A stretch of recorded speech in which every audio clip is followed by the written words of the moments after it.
Newsbreak. Mayor Sam Puentes emosyonal sa ulahing flag raising ceremony sa Usami City Hall. Dili gusto si Mayor Sam Norman G. Puentes nga malihian o negatibong aura ang buinamanong simana sa bulan sa Agosto.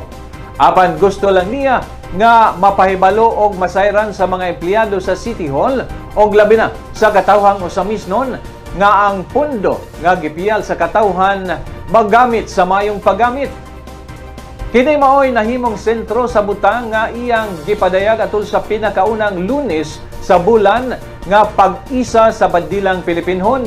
Siya nagkanayon nga padayong gidipinsahan o gipanalipdan sa Asinso Administration ang service brand nga way mahitabong korupsyon sa panudlanan sa City Hall bisan usa ka sentimo.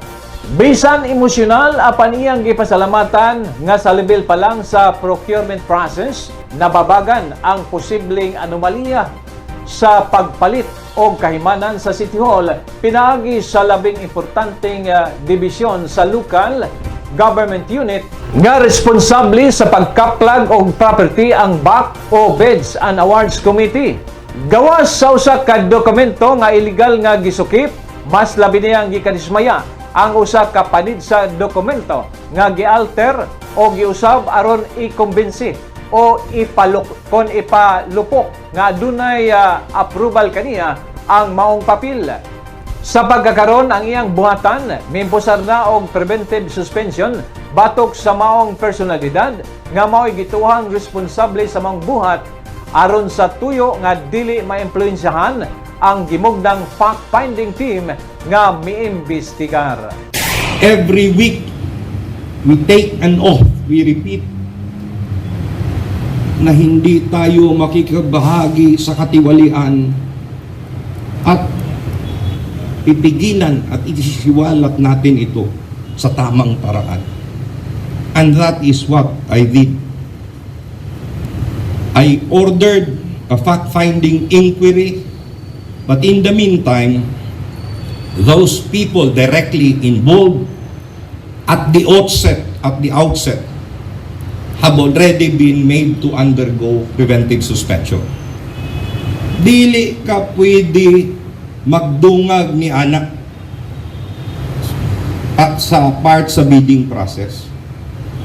What was done was certain wayward employees attempted to insert other documents to make it appear na ang gi-order nato, let's say brand A is already brand X. What is worse is not contended with inserting the document in the purchase order that I signed.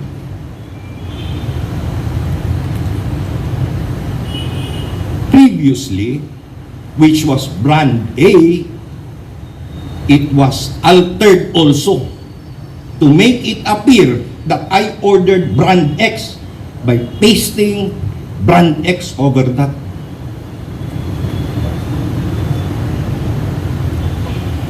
Those are the facts. I am not concluding that those involved are guilty at this stage. They have the presumption of innocence. One TV Newsbreak.